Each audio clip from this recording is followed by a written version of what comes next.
كنا نوهنا في جزئية من اللي بنتكلم فيها على ليه الايس انهبيتورز بتسبب دراي كف او كحة جافة.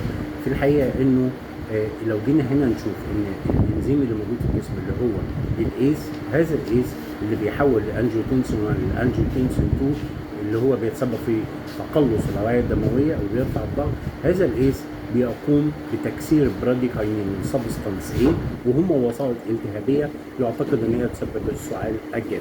عند اعطاء الايز انهبيتورز تقوم هذه الادويه بتثبيط الانزيم اللي هو الايز وتقلل وبتقلل الضغط طبعا ومنع تكوين الانجيوتنسين 2. طب طالما ان احنا منعنا تكسير البراديكاينين سبستانس A، هيحصل لهم تراكم في الجهاز التنفسي والرئتين، وده هيؤدي الى السعال الجاف. بالاضافه لان البراديكاينين بيؤدي الى زياده في انتاج البروستاجلاندين اللي يعمل بدوره ايضا على زياده السعال الجاف.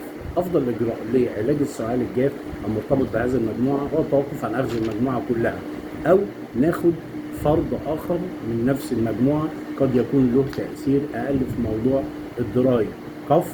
والحقيقه ان ادويه الاس انهبيتورز بتسبب الدراي كف بنسبه مثلا من حدود من 5 ل 35% من المرضى اللي هم بيتناولوا. والحقيقه ما فيش حل حقيقي واضح لهذا الموضوع، ولكن فيها individual variation، في ناس بيحصل لهم وناس لا. مع السلامه.